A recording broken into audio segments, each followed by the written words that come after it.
Bonjour à tous, chers amis. On continue aujourd'hui les explications du Rabbi sur la Haggadah, le 9e cours. On a déjà commencé 7 cours précédents qu'on peut revoir sur Torah.fr. Cette semaine, on a vu le 8e cours. On était justement en train de parler des 4 fils. Essayez de comprendre le pourquoi du comment. Et comme on sait très bien, on a parlé ça dans le cours hier midi. La question que les gens ont demandé, dis-moi quoi faire pour le Seder. Qu'est-ce que je dois faire le soir du Seder? Court et précis, savoir qu'est-ce qu'on doit faire. Et donc, on a vu ensemble qu'une des mitzvot essentielles du soir de Pessah, c'est de raconter la sortie d'Égypte. C'est-à-dire de là que ça vient le mot la Haggadah. C'est pour ça qu'aujourd'hui, à la place du Tanya, on va s'approfondir sur la Haggadah et essayer de comprendre ce qu'on raconte le soir du Seder. Parce que malheureusement, tu as beaucoup de gens que pour eux, le soir du Seder, c'est les plateaux. Les plateaux, le repas, pourquoi tu dis malheureusement? Que ça dérange que les gens ils sont contents? Ça ne dérange pas. Sauf que, comme je disais tout à l'heure, l'importance du soir du Seder, c'est pas seulement de manger, même si bien sûr qu'il y a les mitzvot qu'il faut manger le soir du Seder, c'est aussi de raconter l'histoire de la sortie d'Égypte. Et raconter l'histoire de la sortie d'Égypte, pour ça il faut la comprendre, et c'est pour ça qu'on a ce cours sur la Haggadah. Ok. Donc hier on a expliqué le Chacham et le Racha. On a expliqué la différence qu'il y a entre les deux. Ce matin, j'entendais un merveilleux discours du Rabbi dans lequel, en 1900, c'est un discours du Rabbi en 1943, je crois, 83, pardon, c'est 1743, dans lequel le Rabbi expliquait l'enfant le plus malheureux qui est assis à la table du Seder, qui est le She'eino Yodeh Alishon. Celui qui ne s'est pas posé de questions. On va dire, lui, il est le plus mesquin. Pourquoi le plus mesquin? Parce que les autres, à la rigueur, ils s'y connaissent un peu, etc. Lui, il ne s'y connaît en rien et lui, il ne pose pas de questions et c'est lui qu'on doit aider le plus. Mais d'abord, avant d'arriver à lui, on va passer aux différences qu'il y a entre le tam. Moi, j'étais comme ça. C'est ça. Tam et She'eino Yodeh Alishon. Quelle différence entre le simple et celui qui ne s'est pas posé de questions? Alors, tu m'as dit, on leur a donné un deuxième nom. Très bien. Moi, je te demande, dis-moi la différence. En quoi ils se différencient les deux? Chacham et le Racha, on comprend très bien. On a vu ça hier dans le cours d'avant-hier. On peut revoir sur l'application de Torah. Mais quelle différence tu as entre le tam et le She'eino Yodeh Alishon? Celui qui est simple et celui qui ne s'est pas posé de questions. Quelle différence tu as entre les deux? Celui qui est simple, ça ne le dérange pas. Mais ça le... Au contraire, il est joyeux avec ça, ça ne le dérange pas. C'est pas une notion qui le dérange. Celui qui ne s'est pas posé de questions, peut-être qu'il ne sait pas les exprimer parce qu'il est rond. Non, on n'a pas dit qu'il ne veut pas, on dit qu'il ne sait pas. En deux mots, c'est encore une fois la même chose. Donc il n'y a pas de différence entre les deux. Là, je vais t'expliquer c'est quoi la différence qu'on a entre les deux. Il y a une énorme différence, une différence énormément importante. Le tam, au moins, il s'étonne, il va s'émouvoir de ce qui se passe autour de lui. Et donc, c'est la raison pour laquelle il te demande la question mazot. Mazot qui veut dire qu'est-ce que vous faites? Alors que le She'eino Yodeh Alishon, c'est celui qu'on appelle le je m'en foutis, celui qui n'a absolument rien à faire. Ça ne me parle pas de ce que tu fais. J'ai absolument rien à faire. Ça n'intéresse pas du tout. Il sent aucun sentiment, aucun rapprochement. N'importe quelle chose qui se passe, ça ne lui parle pas. Et donc, c'est pour ça que les réponses sont adaptées de manière totalement différente. C'est pour ça que le tam, on lui répond en lui disant de quelle manière Dieu nous a fait sortir d'Égypte, Chosekad avec une main forte. On a vu dans le cours de lundi soir, est-ce que vraiment c'était une main forte? Pourquoi on a dû s'enfuir? Pourquoi on a dû s'enfuir rapidement au milieu de la nuit? Ça, on peut revoir le cours sur Torah.fr. Mais c'est ce qu'on lui répond. Alors que celui qui ne s'est pas posé de question, la réponse dans ce verset, ça vient lui dire que la sortie était à côté de l'homme. Bah, Vourzé, c'est pour moi, c'est grâce à l'homme que Dieu m'a fait sortir d'Égypte. Ça veut dire comme ça. La différence entre le tam et le She'eino Yodeh Alishon, celui qui est simple et celui qui ne s'est pas posé de question, c'est que le simple, c'est quoi? Celui qui est simple, c'est quelqu'un qui se sent, qui ressent la sortie d'Égypte. De la même manière qu'il ressent que Dieu nous a fait sortir avec une main forte. Maintenant, il a un devoir d'agir sur lui, de ressentir que c'est quelque chose qu'on lui parle, pas quelque chose qui s'est passé au passé. Et donc, on lui explique comment on peut sortir d'Égypte, par ça que tu vas utiliser une main forte pour sortir d'Égypte. Chosekiat, que ça veut dire sortir d'Égypte, sortir de ses barrières, sortir de ses limites, etc. Le She'eino Yodeh Alishon, c'est celui qui ne s'est pas posé de questions, qui n'a aucun sentiment vers la sortie d'Égypte. La réponse, elle est d'abord, réveille-toi. D'abord, il faut que tu veuilles sortir d'Égypte. Parce que si tu ne te réveilles pas, tu ne vas jamais sortir. Si ça ne te dérange même pas le fait que tu es en Égypte, tu risques pas d'en sortir un jour. C'est pour ça qu'à lui, on dit le verset Betsetim et Mitzraim. Que Dieu a utilisé le moyen pour ça. Dieu, il a fait ça pour me faire sortir d'Égypte. C'est quelque chose de personnel. Sois au courant, on parle pour toi, on parle pas maintenant d'une histoire qui s'est passée avec des gens extraterrestres dans une autre planète. C'est à toi qu'on parle. C'est ça que la différence est totalement la différence entre les deux. Un autre point sur lequel Rabbi s'arrête, c'est qu'avec le Tam, on lui a donné la réponse. Ben Martha et là, on lui dit que tu lui diras, avec une main forte, Otsianu Hashem et Mitzrayim et Bet Avadim. Avec une main forte, Dieu nous a fait sortir d'Égypte et la maison d'esclaves. La maison des esclaves. Pourquoi tu as besoin d'avoir ces deux détails? Bien sûr, quand tu dis sortir d'Égypte, c'est pas des charmachères sur la station balnéaire. Bien sûr, tu es en train de lui parler du fait qu'il y a eu l'esclavage en Égypte. Pourquoi tu as besoin de, pour lui, accentuer? Chez les Noé d'Alisha, je dis que c'est pas posé de question, tu parles pas de ça. Tu lui dis, il faut lui dire, Vorzé, c'est pour ça que ça, Hachem li, c'était Mitzrayim. C'est pour ça que Dieu m'a fait sortir d'Égypte. Ne parle pas des esclavages. Quelle différence entre les deux? Encore une fois. Je veux dire qu'il y a deux points importants ici. La sortie d'Égypte, c'est surtout la liberté des dérangements intérieurs. Ce qui sont les mauvaises qualités ou les mauvais traits de caractère qu'une personne peut avoir, que le peuple juif, qui n'était pas encore juif, mais peu importe, le peuple juif, a adopté par ça qu'ils ont imité, par ça qu'ils ont vécu en Égypte, avec tellement de gens qui étaient totalement, qu'on a vu longuement dans le cours lundi soir, totalement de l'autre côté, qui a fait qu'il fallait se réveiller. Très bien, ça c'est donc la sortie d'Égypte. L'esclavage, on parle ici d'une liberté des sujets extérieurs. Le fait d'être esclave à Pharaon, à la société, à tout ce qui nous entoure. C'est pour ça qu'au Tam, on lui parle de ces deux manières. On lui dit, d'abord la sortie d'Égypte, c'est de se libérer des problèmes internes, et la maison d'esclaves, pour se libérer des problèmes externes. Merveilleuse lettre que le Rabbi écrit dans Igot Kodesh, volume 19, page 255. D'où on le sait. D'où on le sait qu'à l'époque, à la sortie d'Égypte, on a eu la sortie d'Égypte soit de l'intérieur, soit de l'extérieur. La source est dans le Zohar Parashat Yitro. Que là-bas, on te dit, Otseti Chamer et Mitzrayim dans les 10 commandements, qui t'explique qu'est-ce que ça veut dire qu'il nous a fait sortir d'Égypte, puisque le peuple juif était enveloppé dans 49 portes d'impureté. On sait très bien que le peuple juif qui est sorti d'Égypte, il n'a pas été seulement libéré, mi beit avadim, pur et simple des esclaves, mais il a été libéré des problèmes personnels, de l'esclavage interne. On sait très bien qu'une des raisons pourquoi il y a eu les 10 plaies, c'était pas tellement pour les Égyptiens, c'était aussi pour montrer au peuple juif qu'il y a un Dieu sur terre. C'est aussi par rapport au peuple juif. Analysons maintenant le Shein d'Alisha, le malheureux. J'entendais ce matin dans le discours, la Bible disait que le pire des quatre, c'est le Shein d'Alisha. Le plus mauvais. Celui, dans le mot du Rabbi, celui avec lequel on a le plus de soucis. Vraiment, tu peux dire, qu'est-ce que j'ai à faire? Un juif qui est pas dans 77, il ne sait pas de quoi tu parles, Pessah, pas Pessah, sympa. Pourquoi tu dirais que tu as le plus de soucis avec quelqu'un pareil? C'est quelqu'un qui vient, il est contre, il s'énerve, il s'excite, il te rejette, tu veux pas de toi. Rabbi te dit, le nom de la Haggadah de Pessah, c'est justement basé sur la réponse qu'on donne au Sheina d'Alishel. Le verset que la Torah elle te dit, Veigata lebincha, tu raconteras à tes enfants. C'est la réponse qu'on donne au Sheina d'Alishel. Ça, c'est le mot Haggadah. Pourquoi on a fait de cet enfant l'essentiel? Jusqu'à ce que tout la Haggadah de Pesach, elle est appelée sur la réponse qu'on donne à l'enfant qui ne s'est pas posé de question. C'est la réponse qu'on lui donne. Veigata lebincha, tu raconteras. Quoi, les autres sont pas mon fils. Le Chacham, c'est pas mon fils. Le Racha, c'est pas mon fils. Le Tam, c'est pas mon fils. Il n'y a que le, comment on appelle ça, que le Sheina d'Alishel qui est mon fils. L'explication est la suivante. Une des nouveautés particulières, une merveilleuse explication que la Bible dit en 1975. Une des nouveautés particulières qu'il y a eu dans la sortie d'Égypte, c'est que tout le peuple juif a été libéré, même les Réchaïm. On ne parle pas de ceux qui n'ont pas voulu sortir. On a vu ça tout un cours. Combien ne sont vraiment pas sortis? Un cinquième, un sur 5, un sur 50, un sur 500. Ça, on avait déjà vu tout un autre cours qu'on peut revoir sur Torah.fr. Mais en tout cas, même les Réchaïm sont sortis. Ce qui veut dire que même ceux qu'on n'avait pas fini de raffiner, d'élever, d'échanger, de faire évoluer à la sortie d'Égypte, ils ne sont pas restés en Égypte. Quand tu parles du Shein d'Alishel qui est le plus bas, qui est apparemment une situation dans laquelle aucun espoir.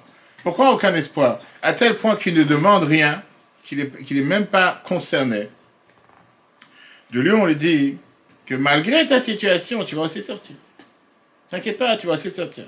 Et c'est grâce à toi qu'il y aura la libération de tout le peuple juif.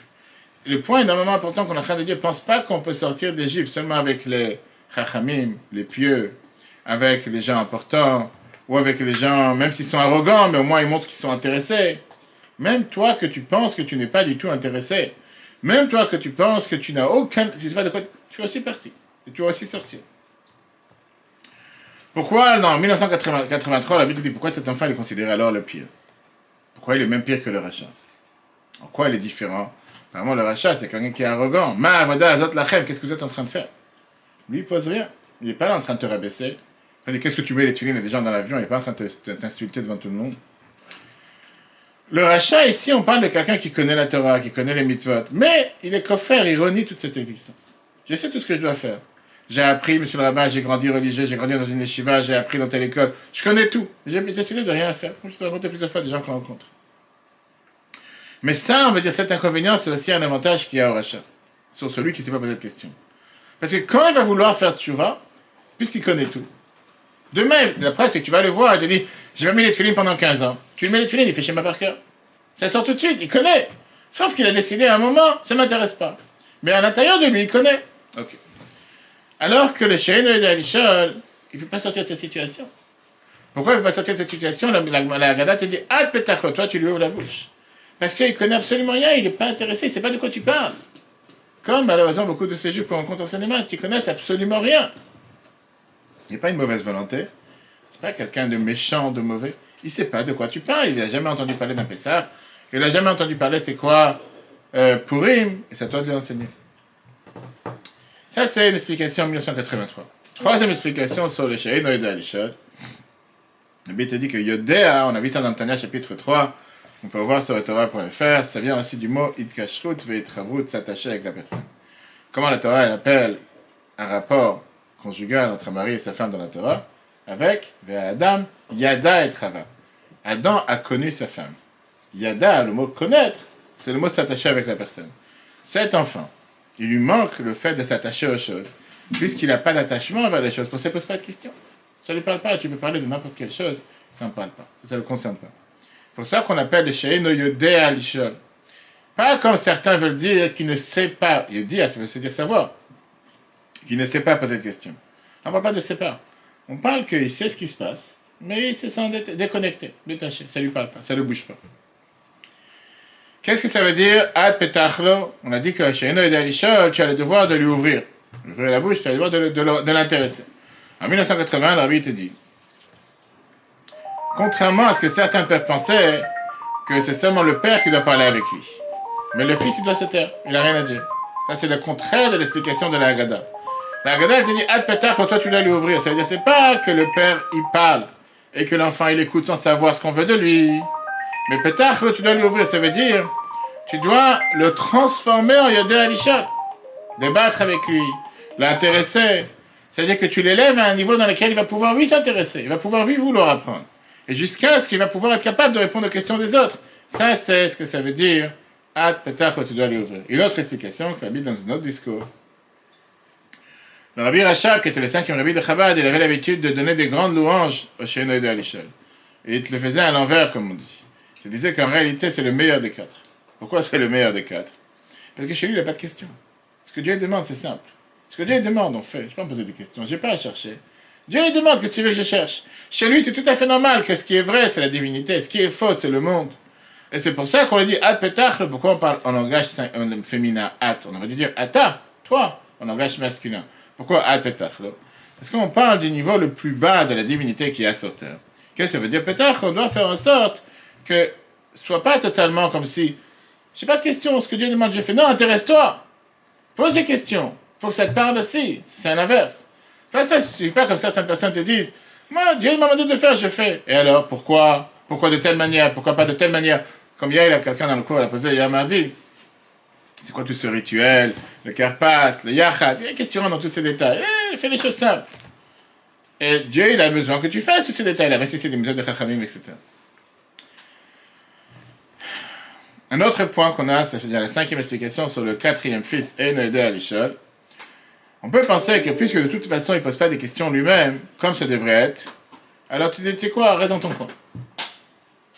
La Torah vient te dire dans la Haggadah, on apprend qu'on doit l'intéresser, on doit faire en sorte de lui dire, tu ne peux pas rester sans participer. Tu ne peux pas rester là sans te mettre de côté. Non, tu n'es pas de côté. Dis-moi ce que tu penses. Participe, c'est pour ça que les travail on fait énormément ici attention à chaque cours, à chaque leçon, de faire participer le public. Il y a des fois des gens qui te disent, oui, le rabbin il parle pendant une demi-heure, personne n'est au courant, les gens ils s'endorment, on ne sait pas de quoi tu parles. Que les gens ils parlent, que les gens ils réfléchissent, participent, demandent, posent, intéresse-toi, objection, peu importe. Une autre explication, une dernière explication sur cet enfant en 1987, je dis, on peut parler des heures et des heures sur la Haggadah parce que c'est tellement riche. Sur cette phrase qu'on a expliquée, ad petachlo au féminin, pourquoi pas au masculin? La Bible dit que a priori, la situation de cet enfant, elle est beaucoup plus difficile que tous les autres. Le fait qu'il ne s'intéresse pas, le fait qu'il montre qu'il n'est pas là, il n'est pas présent, on vient, on lui dit, tu sais quoi? Tu dois te dire que s'il ne s'intéresse pas, la faute est dans ses professeurs. La faute est dans celui qui l'a enseigné. La faute est dans celui qui l'a éduqué. Parce que si jamais on l'aurait appris, on l'aurait enseigné comme il fallait, il n'aurait pas été à un tel stade, il n'aurait pas été à un tel niveau qu'il n'est pas intéressé. Et c'est une des choses qu'on voit dans l'éducation, dans plusieurs lettres que la Bible parle, que tu as des profs qui sont là pour faire passer le sujet. Pourquoi il n'y a pas d'enfants-filles? Pourquoi il n'y a pas d'enfants-filles? Pourquoi il n'y a pas d'enfants-filles? C'est une très bonne question. Pourquoi pas? Alors encore une fois, on n'a pas dit garçons ici. Bien sûr, Rabba Banil, la Torah dit garçons, Banil c'est aussi dans le langage des enfants tout court. Tu n'as pas besoin de préciser Benot. On n'est pas dans la manifestation des LGBT dans la Gada. Aujourd'hui, si tu ne me dis pas un non-genré dans un index. Alors, c'est pas forcément l'allusion à seulement garçons. Et c'est une bonne question. J'ai vu une réponse, c'est pas sur la tête. Rappelle-moi après, je te donne. Mais c'est vrai que quand on parle banim, en général, on parle allusion aux garçons, pas aux garçons, je veux dire aux enfants tout court, pas seulement les garçons. Les 4 fils, on dit. Oui, c'est traduit 4 fils, mais ça peut être, le Chacham, ça peut être une fille aussi, Racha, ça peut être une fille aussi. Les 4 questions ne sont pas posées seulement par des garçons, sont posées aussi par des filles. Rappelle-moi après, je cherche. Donc ça, c'est la réponse qu'on a par rapport aux 4 enfants. Ok. Après, on passe à parce qu'on passe à la tête sur chaque paragraphe. On a un paragraphe qui dérange énormément. Le paragraphe qui est juste après, le deuxième paragraphe après, quand on a commencé la réponse que nous dans la Gada, on te dit Mitrila avda avodazara yu avoteinu. Au départ, nos ancêtres étaient des idolâtres.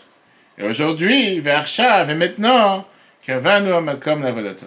Maintenant, Dieu nous a rapprochés à son service, etc. Je dis, tu t'arrêtes sur chaque phrase et tu dis n'importe quoi. Qu'est-ce que tu es en train de dire? Quand ton père c'est un idolâtre, de qui tu parles?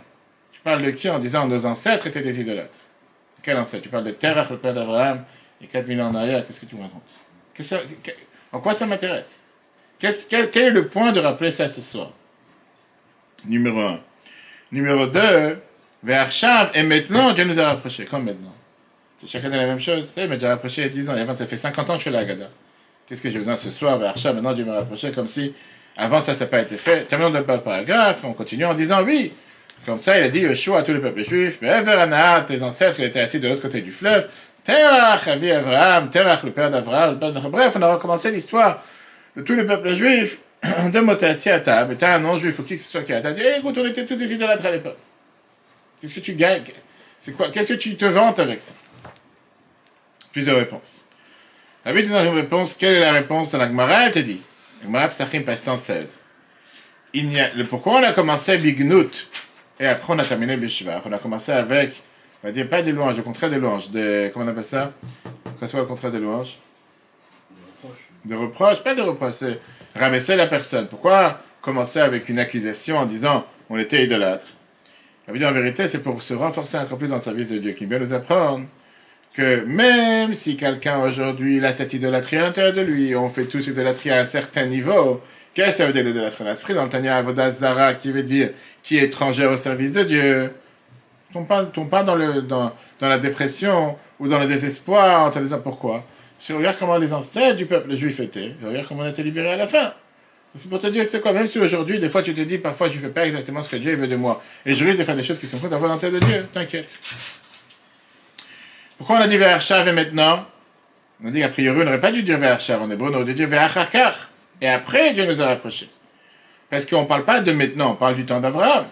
Que Dieu s'est apparu à Abraham, Dieu il a dit Lech Lecha, et bref, toute l'histoire qu'on connaît dans la Torah. Pourquoi on dit Ve'arshav? La réponse, elle est, l'avait dit, puisque ce qu'il a commencé avec Abraham continue jusqu'à aujourd'hui. C'est pas quelque chose qui a commencé et qui s'est arrêté. Depuis, Dieu a continué à nous rapprocher à son service, Dieu il a continué à être proche de nous. Donc c'est pas quelque chose qui a commencé et qui s'est arrêté, mais ce qu'on appelle une Peoula Nimshechet, c'est un acte qui continue jusqu'à aujourd'hui. Après, il parle des différentes preuves, pourquoi il a traité de telle version, on ne va pas rentrer dans ces détails. Et là, on dit qu'Irvanu, la phrase qu'on a dit, qu'Irvanu, comme la Vodato, Dieu nous a rapprochés à son service. Qu'est-ce que ça veut dire, Dieu nous a rapprochés à son service? Avec ça, il est en train de te montrer quelle est la différence entre le peuple juif et les autres nations.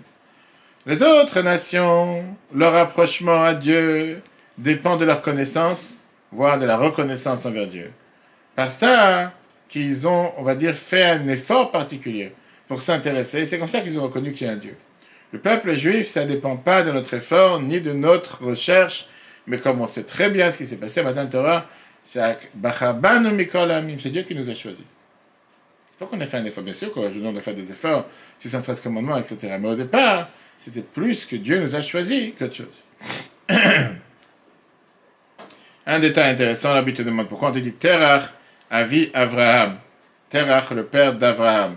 Terach, c'était pas le père d'Avraham, Terach, c'était le père d'Avram. Après, il a été appelé Avraham. Donc on aurait dû dire Avraham. Comment il a été appelé Avraham et pas Avraham? La Gemara Nedarim, page 38-32, te dit qu'une fois qu'il a fait la circoncision et qu'il a complété son niveau d'attachement envers Dieu, et là il a reçu le nouveau ré.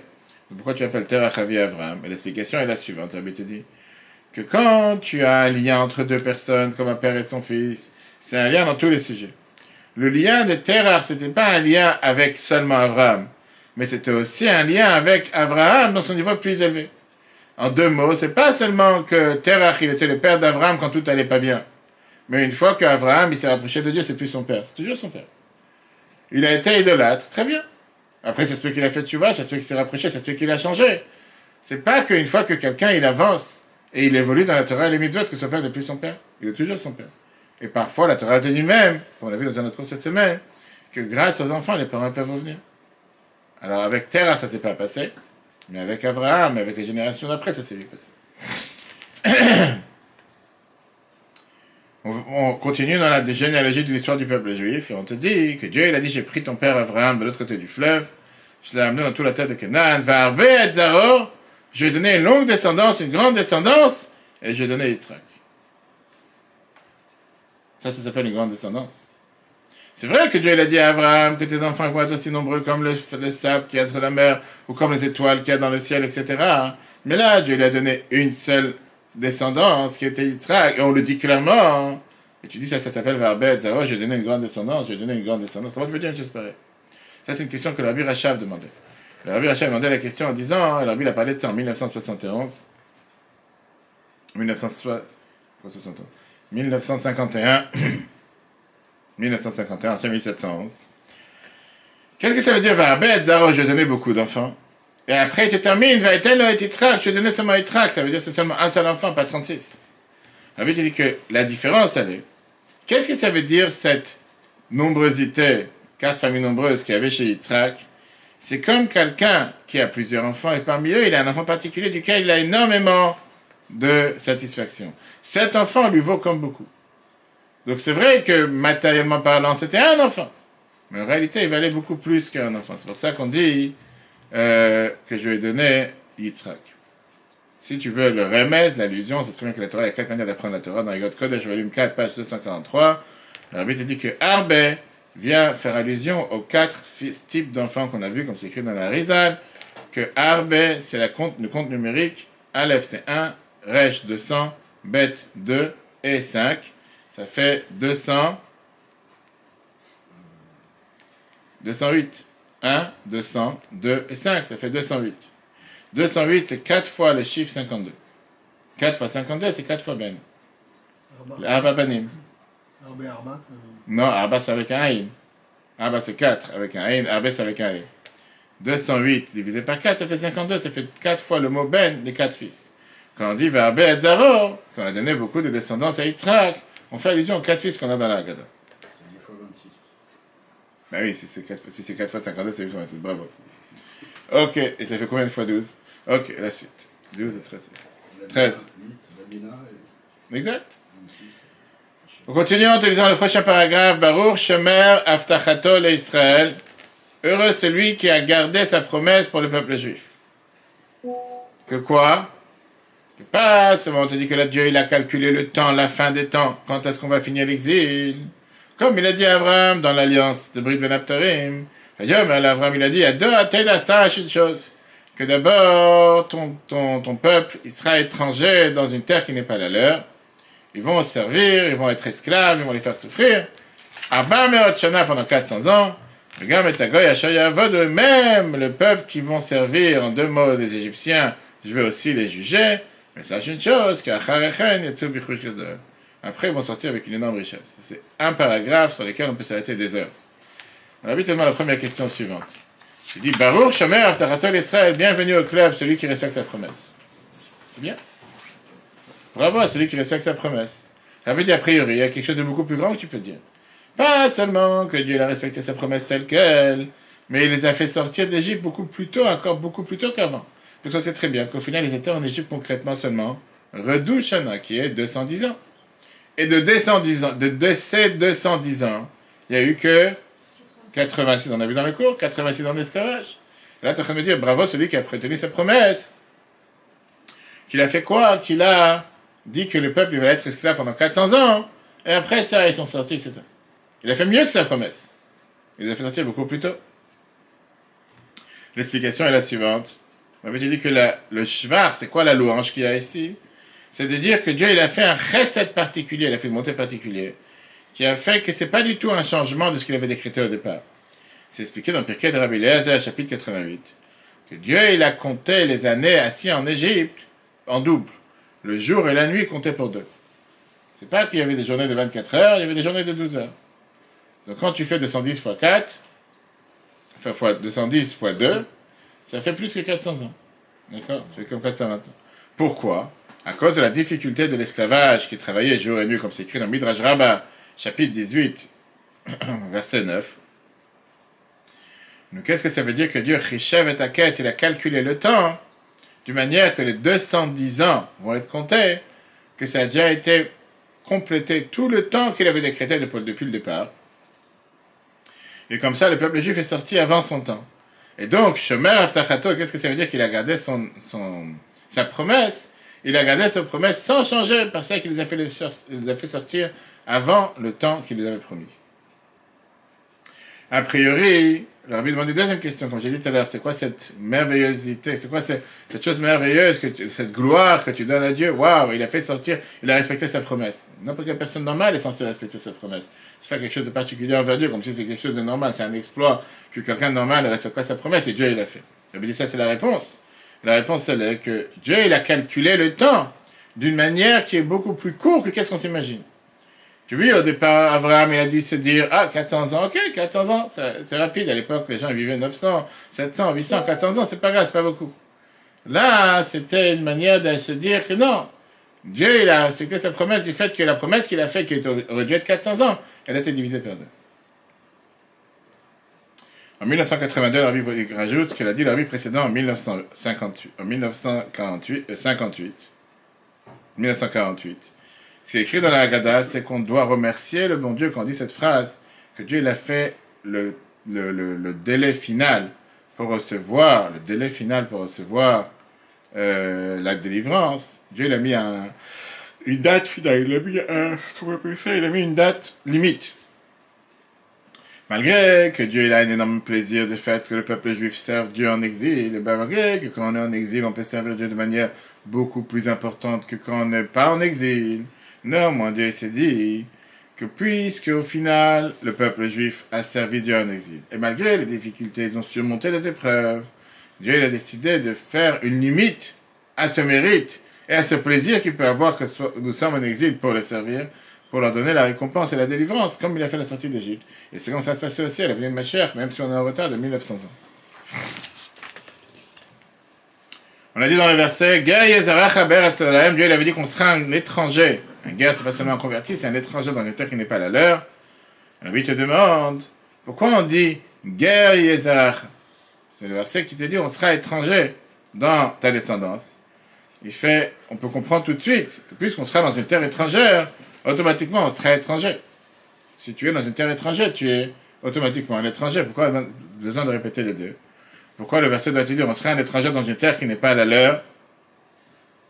Le rabbi répond que le rabbi précédent il donne une merveilleuse réponse parce que Dieu a voulu donner l'allusion à Abraham en disant ne crains pas du fait que tes descendants seront des étrangers. Guerre Yezahar à ta descendance sera étranger, mais sache que ça sera dans une terre qui est là, ils n'appartiennent pas là-bas. Ne pense pas qu'ils vont être exilés comme s'ils doivent considérer que ça c'est l'endroit où ils appartiennent. C'est seulement pour pouvoir raffiner et élever tous les étincelles divins qu'il y a en Égypte. Pour ça, je les envoie en Égypte. Mais le moment où le travail est terminé, le moment où ils n'ont plus rien à faire là-bas, ils n'ont plus rien à rester, ils n'ont pas aucun but de rester en Égypte. Donc rappelle-toi qu'au final, Be'eretz Lolahem, la terre où ils vont, le lieu où ils vont, c'est pas le leur. Ils n'ont rien à faire dans cet endroit-là. On a vu plusieurs phrases, on a employé plusieurs termes. Va vadum ve'inuotam. Va'avadon veut dire que Dieu les a asservis. On a dit on peut utiliser ça à l'envers. Comment à l'envers? C'est qu'il fait arriver un moment que les Juifs vont asservir les Égyptiens, qui vont être à leur service.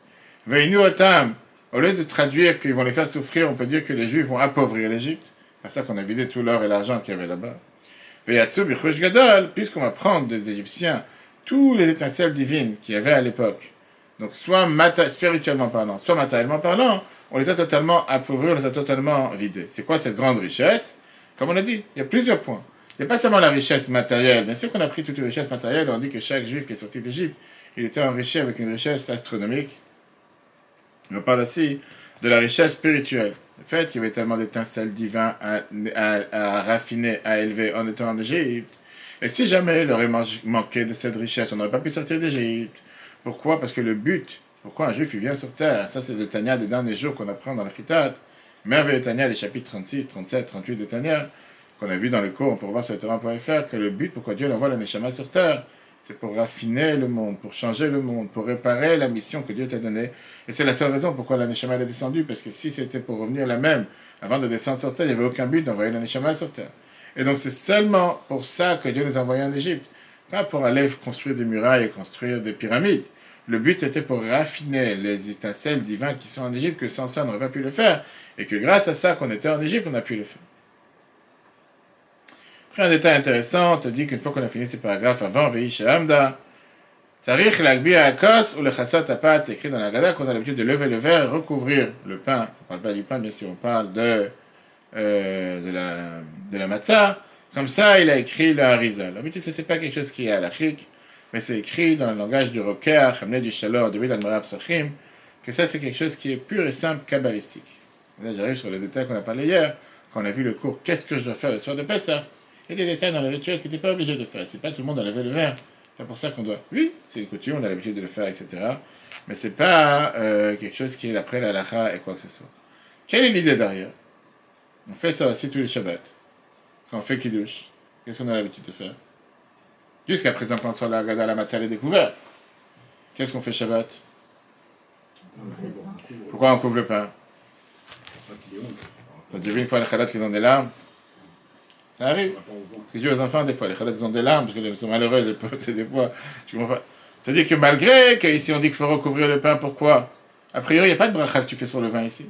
Là, tu aurais fait Boré Préagafen. Boré Préagafen, on va le faire à la fin de Magid. Le deuxième verre qui est utilisé pour la Haggadah, pour l'instant, il n'y a pas. On ne fait pas de bracha maintenant. Quand est-ce écrit dans Shulchan Aruch, Siman 271, qu'on a l'habitude de recouvrir le pain parce que le pain il a honte? Pourquoi il a honte? Parce que tu fais la bracha sur le vin avant de faire la bracha sur le pain. Comme c'est écrit quand on fait Kiddush, Shabbat et Yom Tov. Quand tu fais la bracha sur le vin. Là, il n'y a pas de bracha ici. Là, on te dit juste, lève le verre, recouvre le matzot. Et après, on va dire Veisha Hamda, etc. Mais là, il y a une autre raison.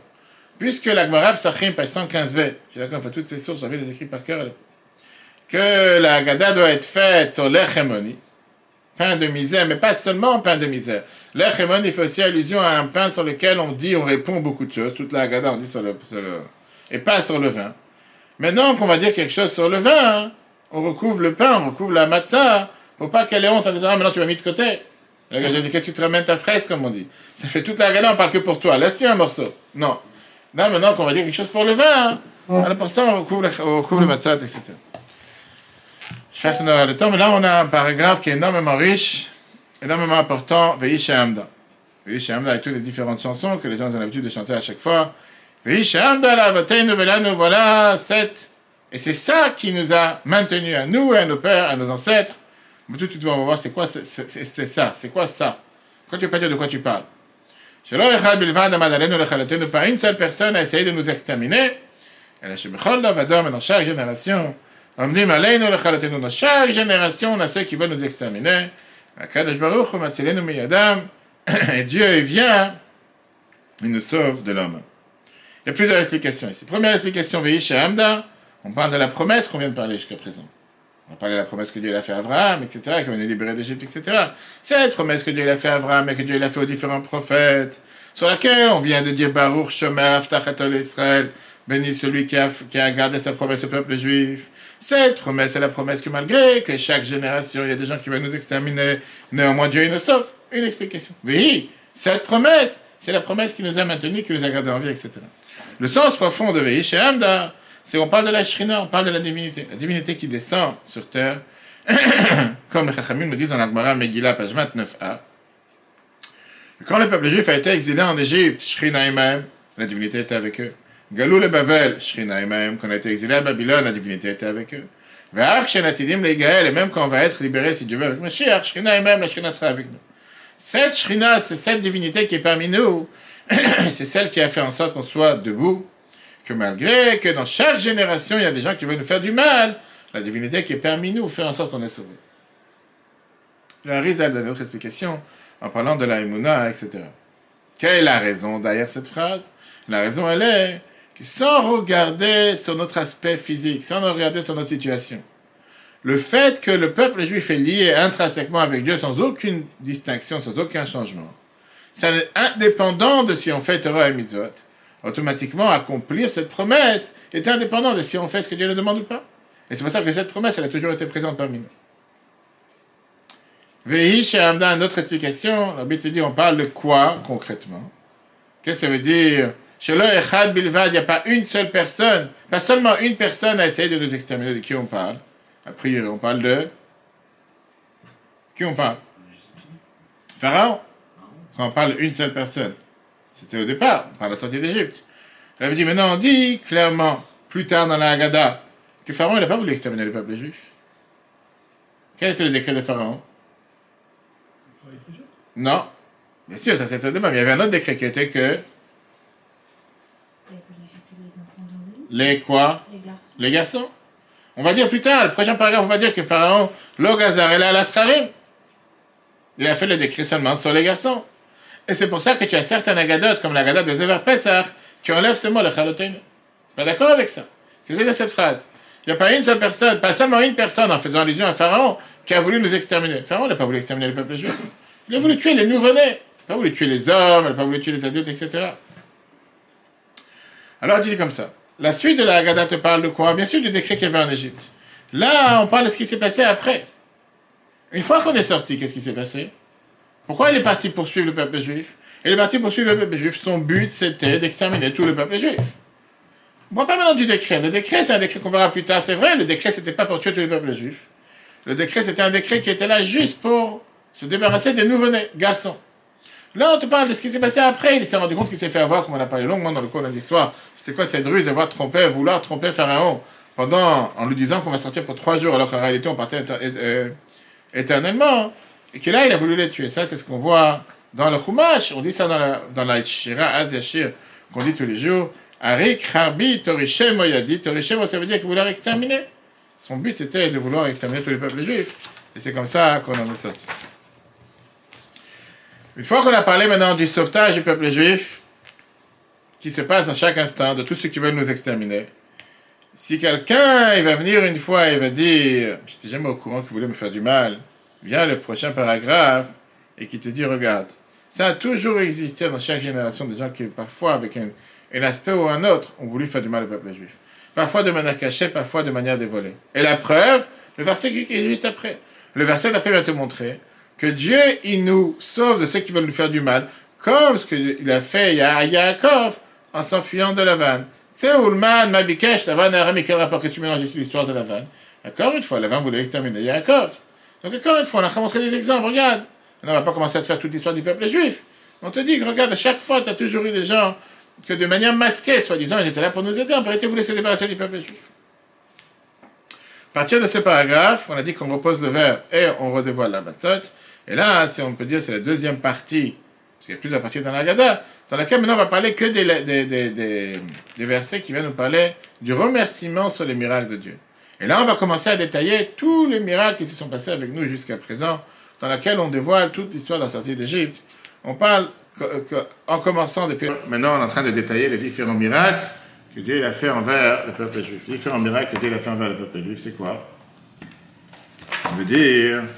On voit, on commence à parler du fait qu'on est descendu en Égypte. Et on te dit qu'on est descendu avec 70 hommes. Et avec ces 70 hommes, on a fini par sortir avec quelques millions de personnes. On sait très bien. On a été multipliés, fructifiés, malgré tout le mal que les Égyptiens les ont fait, qui nous ont fait souffrir, qui nous ont fait des travaux forcés. On a crié à Dieu, il a entendu notre voix.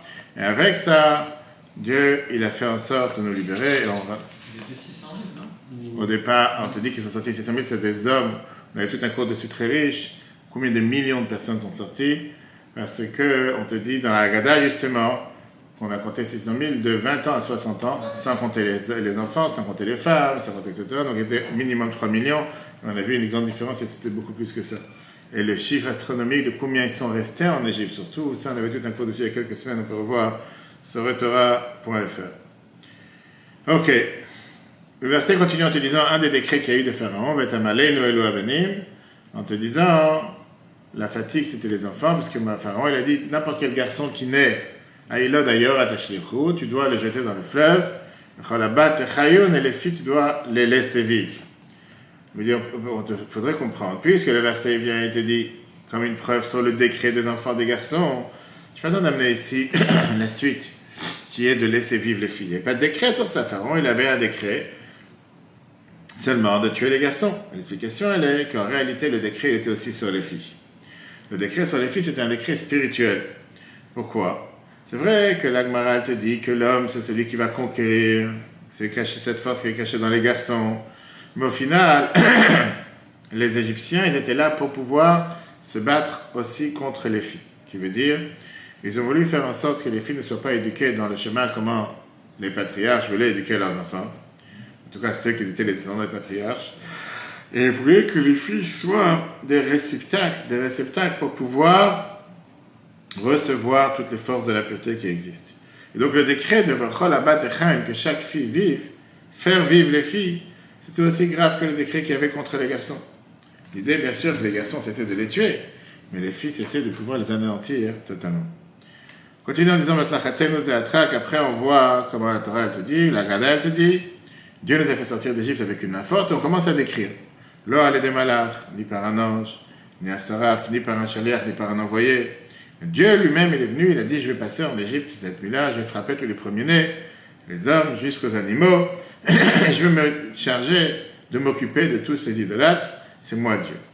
Qu'est-ce que ça veut dire à niveau le malach? La Bible explique qu'on apprend de ça un enseignement particulier. Un juif, il peut penser, si Dieu m'a demandé de servir Dieu, ou d'aller raffiner les forces du mal qu'il y a dans ce monde, je n'ai pas besoin de mettre toutes mes forces.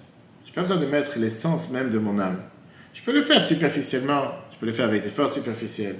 Viens pas la Haggadah te dire que Dieu il a décidé, non, quand il y a quelque chose de se battre contre les forces du mal, c'est moi-même qui m'en occupe, pas par un ange, pas par un envoyé.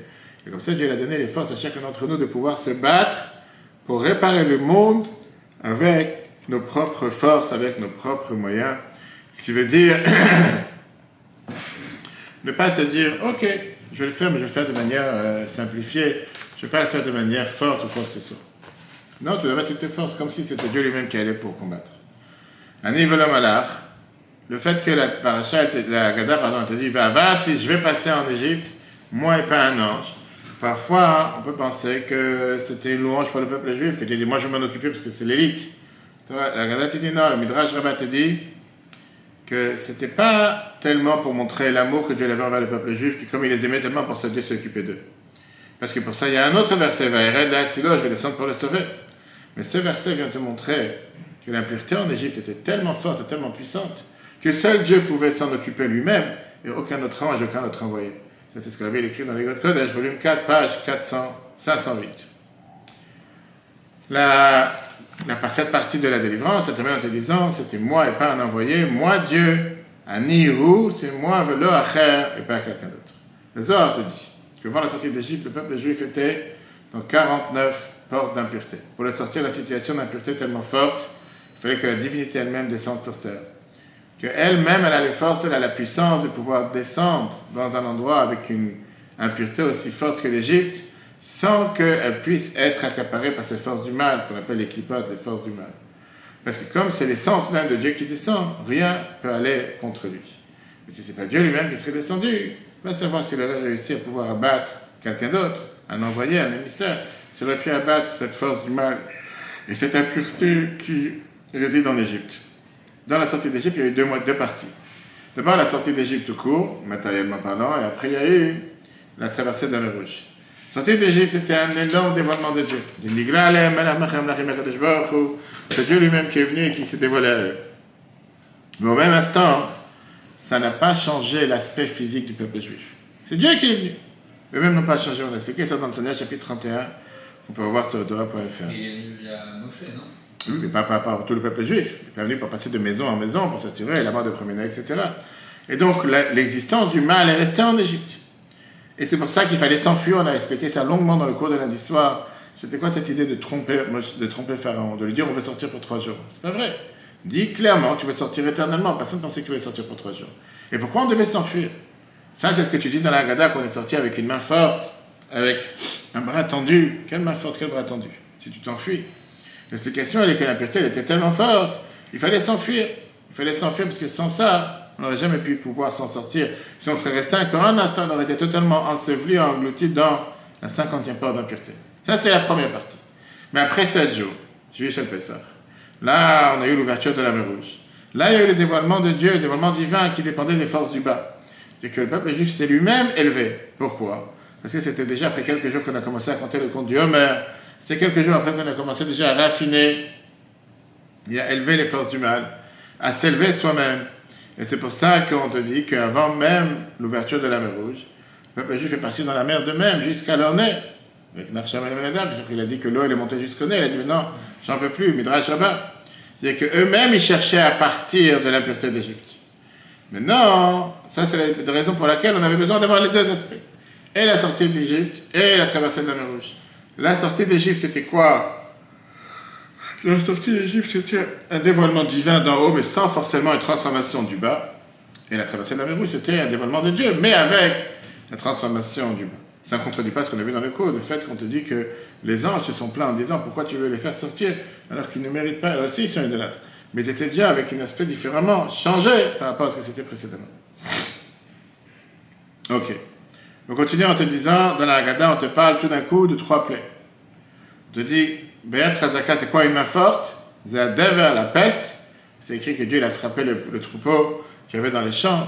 Il a attrapé les chevaux, les ânes, les chameaux. Et après, on te dit, Bézouin, tu as la main forte, c'est la glaive. On parle de la mort de premier-né. Et après ça, on a parlé juste avant avec le Moftim, juste après, c'est la dame avec le sang. Pourquoi on te parle ici de 3 plaies différemment de tous les restes? Parle de tous les autres plaies. Pourquoi particulièrement ces plaies? Et aussi, c'est pas l'ordre chronologique dans laquelle ils se sont passés. Parce que les plaies n'étaient pas avec la peste, mort de premier-né, le sang. C'était inverse. D'abord, il y avait le sang. Après, il y avait la peste. Après, il y avait le mort de premier-né. La Bible explique dans sa Haggadah en 1946 que ces 3 plaies, c'était des plaies essentielles, qui viennent représenter 3 domaines généraux dans lesquels les Égyptiens ont été frappés, du plus léger au plus lourd. D'abord, Dieu il a frappé leur argent. Leur argent, c'était la peste. Après, ça, il a frappé leurs âmes. Ça, c'était la mort de premier-né. Après que Dieu il a frappé leurs âmes, il a frappé aussi leurs dieux. Comment il a frappé leurs dieux? En frappant le Nil, comme c'est écrit dans Midrash Rabbah, Shemot, chapitre 9, verset 9, que les Égyptiens, ils étaient des idoles, l'idolâtrie qu'ils faisaient, c'était le fleuve, le Nil. Pourquoi? Parce que c'était le seul qui leur donnait à boire, etc. Là, il y a des détails intéressants. On arrive à un moment, on a l'habitude de verser en général avec le verre de vin un peu sur chaque fois qu'on dit une plaie. Il y a différentes coutumes. C'était sur la coutume de mettre le doigt à l'intérieur. Chez Chabad, on ne met pas le doigt. Chez Chabad, on verse avec le verre et on verse à une goutte. Il y a des gens qui ont l'habitude de verser tout le verre. C'est pas besoin de jeter, c'est juste de verser. Non, on prend le verre de vin sur lequel on a fait la Haggadah et on verse. Dam, Sader, Kinim. Ok, pourquoi pas. Chacun a différentes coutumes. Quelle est d'abord l'idée?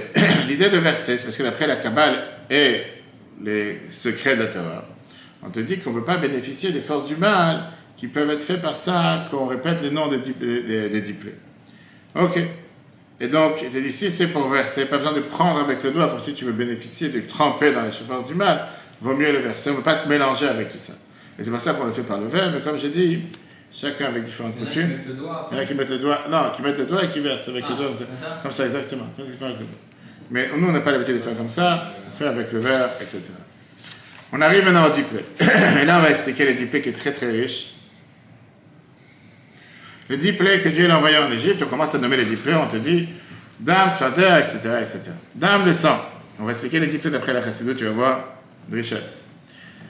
Le sang, le but des 10 plaies, c'était quoi? De briser l'impureté qui vint d'Égypte. La première plaie transformait l'eau en sang. L'eau représente la froideur. L'eau d'Égypte, c'était tout ce qui est la froideur qu'il y a du côté du mal, du côté de l'impureté. Qui manque cette chaleur dans la Torah. Il y a des gens qui font la Torah et les mitzvot, on l'a vu dans le Tanya justement, Sharaïch, de premier cours, qui était totalement froid, sans vitalité, sans amour, sans passion. Et ça, c'était justement le Nil, ça c'était la Vodazara d'Égypte, l'idolâtrie d'Égypte.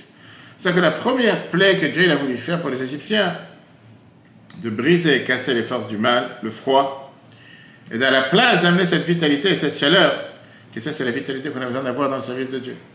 Parce que le sang représente la vitalité. Ensuite, à la première plaie, on arrive à la deuxième, qui est les grenouilles.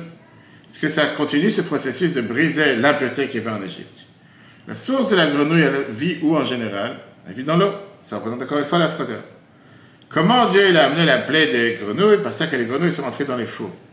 Et ça, c'était un bouleversement et un changement d'un côté à l'autre. Qu'ils ont fait ce qu'on appelle un don de soi, l'abnégation de soi totale, malgré que leur nature normale, c'est de vivre dans les endroits froids. Et les endroits mouillés, ils sont entrés dans le feu. Parce que la deuxième étape pour pouvoir briser la force égyptienne, c'est de faire rentrer de la froideur où il y a de la chaleur égyptienne. Qui veut dire de se battre contre la nature des forces du mal, qui veulent s'occuper avec les forces matérielles, avec tout enthousiasme, passion, etc.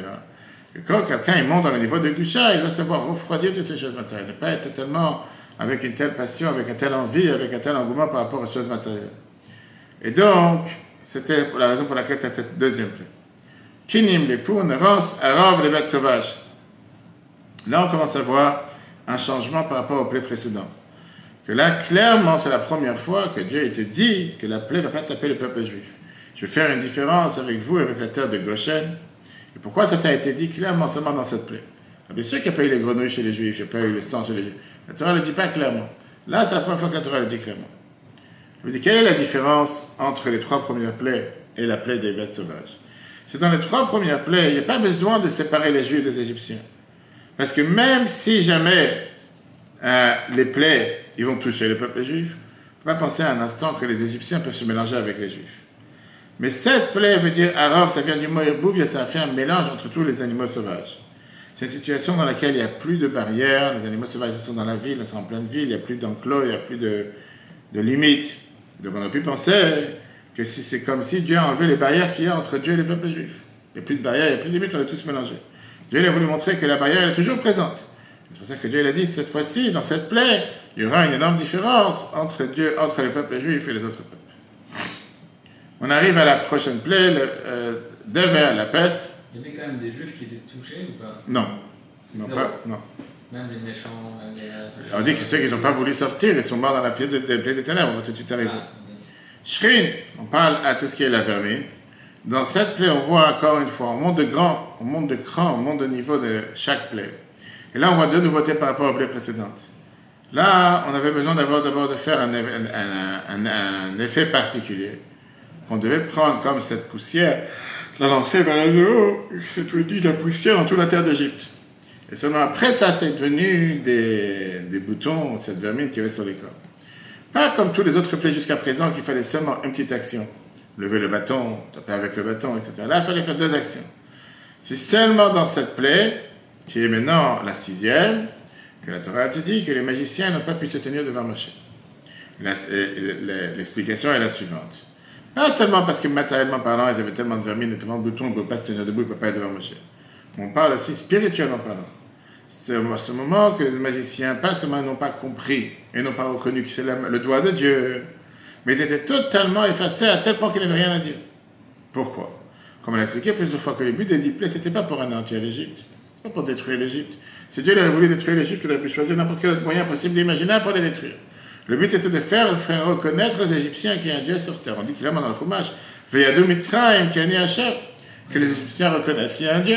J'ai entendu un commentaire où il disait que les Égyptiens étaient considérés comme de la vermine, et donc ils ne pouvaient pas reproduire une plaie qui les représentait eux-mêmes.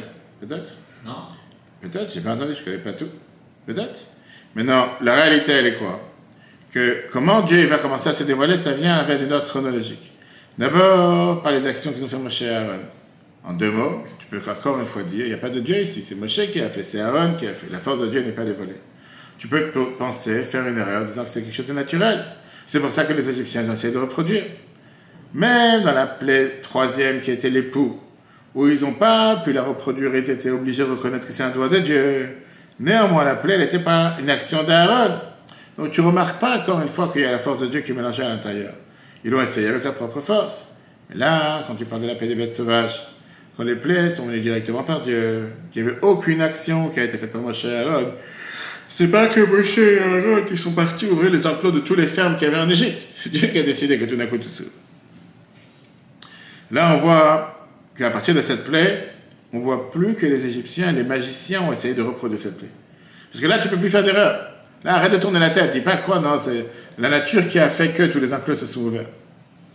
Maintenant, ça, c'était la plaie des bêtes sauvages. Quelle est la nouveauté dans cette plaie-là? La plaie de Shrim, qui était la vermine. Que là, tu avais les deux. Une chose et ce contraire. D'un côté, on pouvait faire l'erreur en pensant que c'est quelque chose de naturel, puisque ça a été fait en plusieurs étapes. On dit, tu passes dans un endroit, il y a de lacrymogène, ou tu passes de la poudre, quelque chose qui a été lancé, tu sais pas c'est quoi cette poudre blanche, d'un coup tu as attrapé des boutons, tu vas savoir, tu es allergique à la poussière, bref, tu peux t'imaginer des choses. De l'autre côté, c'était vraiment un miracle. Parce qu'il n'y a aucun lien logique entre cette poussière qui a été jetée dans le ciel et les vermines qui ont apparu sur les corps. Ces deux mélanges qu'il y a eu entre les deux, qu'ils ont vu comme quoi, même dans les actions qu'ils ont là, des actions naturelles, Dieu a fait des miracles. Ça les a amenés à totalement être effacés, à tel point qu'ils ne pouvaient pas se tenir debout devant Moshe. La prochaine plaie, 7e, non, 8e, non, 7e, oui, 7, 8, 9, 10, 8. La 7e, c'était la grêle. La grêle, encore une fois, on voit une différence par rapport aux autres plaies. On monte un cran. D'abord, Moshe il a fait savoir l'heure exacte, quand est-ce que ça va se passer. Il a dit, Kaet Machal, le Midrash te dit, dans Vaïra et dans Rashi, il a fait un trait sur le mur. En disant, quand demain, le soleil va taper sur ce trait, ce soleil bouge, il va taper sur ce soleil, il arrive à ce trait-là, la grêle va commencer à tomber. Deuxièmement, la Torah te dit qu'il ne va pas à Mazot, cette fois-ci, j'envoie toutes mes épidémies, toutes mes plaies, afin que tu saches qu'il n'y a pas quelqu'un comme moi dans toute la terre, afin de montrer ma force.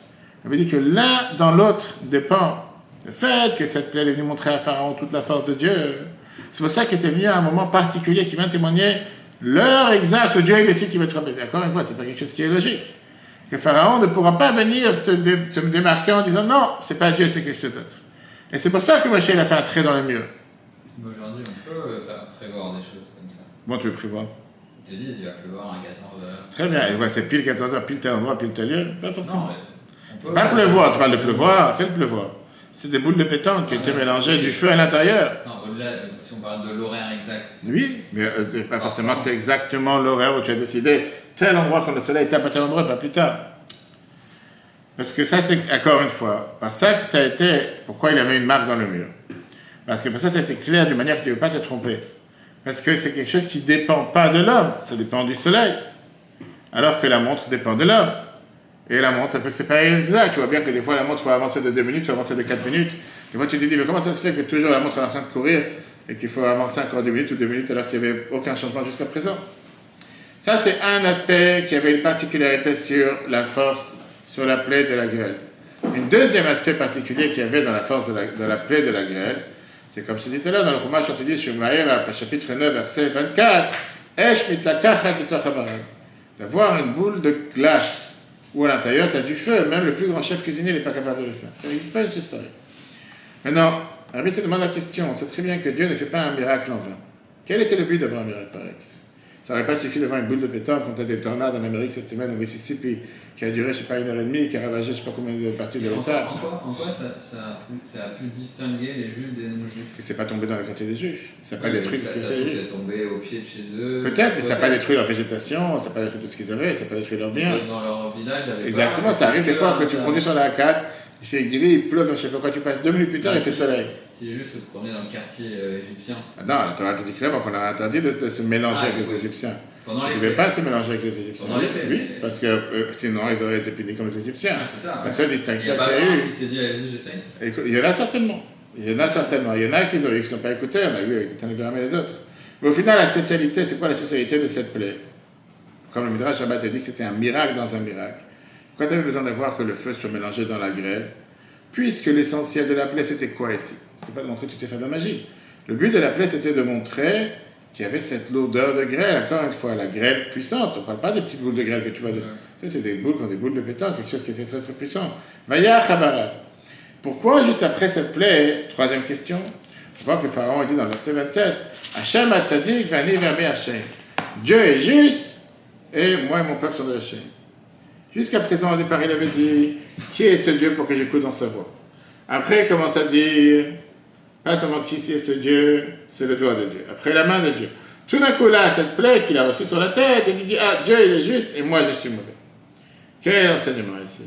Comment ça se fait que c'est cette plaie, on va dire, qui a cassé la barre et qui a fait en sorte que Pharaon s'est dit, ça y est, maintenant j'ai bien reçu sur la tête, maintenant j'ai compris que je ne peux plus m'amuser. L'explication elle est très simple, ça c'est une explication que la Bible a écrite dans ses Reshimot, dans le volume 27. C'est des cahiers qu'on a trouvés après le décès du Rabbi en 1994, qu'il avait écrit pendant la guerre, pendant qu'il s'enfuyait, avec sans aucun livre dans sa main, avec les sources de toute la Torah à l'intérieur. On pensait que Rabbi était en train d'écrire à la Sorbonne ou quoi que ce soit, en train d'écrire les plus grands secrets de la Torah. Rabbi t'explique comme ça. La source de la pureté d'Égypte, c'était le fait que le Nil abreuvait tous leurs terres. Donc ils se sont trompés en pensant qu'ils n'ont pas besoin d'avoir de l'aide de Dieu pour pouvoir recevoir tout ce qui est la pluie. Contre ça, Dieu a envoyé la grêle et leur a montré que tu es obligé de dépendre de Dieu pour pouvoir avoir une abondance de pluie d'en haut. Parce que si vous ne croyez pas en ça, la pluie va se transformer en grêle et va vous faire du mal. Comme c'était, d'ailleurs, le Yakut Shimon était dit qu'au départ de cette plaie, c'était de la pluie normale. Après, ça s'est transformé en grêle. Et donc, grâce à cette plaie, c'est ça qui leur a fait prendre conscience qu'il y a un Dieu sur terre. Qu'est-ce que ça veut dire spirituellement pour nous? Parce que finalement, on ne lit pas ça comme quelque chose du passé, mais on lit ça pour nous. Quand quelqu'un se comporte comme il faut, et qu'il se comporte avec une manière comme de l'eau, qui veut dire que ça représente tout ce qui est la soumission, qui n'est pas orgueilleux, comme les Chachamim nous disent dans la Gemara Ta'anit page 7, que l'eau, elle a l'habitude de descendre d'un endroit haut, elle va dans un endroit plus bas, qui vient symboliser l'humilité. À ce moment, la mesure pour mesure, tu reçois une abondance de pluie. Mais quand quelqu'un se comporte contrairement avec orgueil, qui vient exprimer de manière naturelle le fait que tu as cette froideur envers tout le monde, que personne ne te parle, tu es insensible à la peine des autres ou quoi que ce soit, que tu n'as absolument rien à faire des autres, et que de l'autre côté, tu es avec un sentiment de chaleur, juste par rapport à ce qui te concerne à toi, vient là ce qu'on appelle Mida, Keneged Mida, la mesure pour mesure contre avec la grêle, qu'elle aussi, elle était froide de l'extérieur, de la neige à l'extérieur, de la glace de l'extérieur, et du feu à l'intérieur, qui vient te montrer que la raison profonde, pourquoi tu as une telle froideur face à toutes les choses, que tu es insensible, parce que tu es insensible envers les autres, pourquoi? Parce que tu as cette chaleur envers toi-même. Puisque tu es tellement centré sur toi-même, pour ça tu as une insensibilité envers les autres. Et donc ça, c'était la raison pourquoi c'est cette plaie qui a fait qu'au final, là, la base s'est cassée, il a commencé à reconnaître qu'il y a Dieu. C'est vrai que quand tu racontes au début de la Haggadah, dans le paragraphe précédent, qu'ils sont venus voir les 4 maîtres, leurs élèves, ils sont venus les voir quand ils étaient assis à Bnei-Brak en disant, ils étaient assis en train de raconter l'histoire de la Haggadah toute la nuit, tu te demandes des fois, mais qu'est-ce qu'ils racontaient tellement? Et quoi tellement à manger? Quand tu vois qu'il y a tellement de détails sur chaque coin, c'est tellement riche. Le cours va être rappelé sur Torah.fr. Prochain cours, on va continuer aujourd'hui encore une fois le 10e cours sur les explications du Rabbi sur la Haggadah. Que Dieu vous bénisse. Très bonne journée à tous. Pesach Hashem et sa mère, et surtout se rappeler que le plus important, c'est de... En fait, c'est une chose, mais l'histoire de Pesach. Bien sûr qu'il y a les 4 vers, bien sûr qu'il y a la matzah, bien sûr qu'il y a le maror, mais la partie la plus importante, c'est Maguid. Maguid, c'est pas dire de lire en hébreu, ça veut dire de lire en français. Si quelqu'un comprend l'hébreu, pourquoi pas? Mais lire dans une langue que tu comprends, pouvoir comprendre. Faire les choses sans comprendre. Pesach, on a l'habitude de penser aussi aux nécessités, comme on a dit, on double la matzah, 1800 familles, avec les colis par centaines, qu'on est en train de distribuer à chaque fois. Allez sur le site de Chabad217.org, rubrique Donner Pessah. Compte sur votre aide, que Dieu vous bénisse. En plus qu'on est 3 jours avant l'anniversaire du Rabbi. Un jour propice, plein de bénédictions ce dimanche. Le jour d'anniversaire du Nassiador. Que Dieu fasse qu'on puisse bénéficier de toutes ces bénédictions, avoir la liberté totale de tous les soucis matériels, spirituels. Une bonne santé pour tous. Très bonne journée à tous et si Dieu veut, à la semaine prochaine.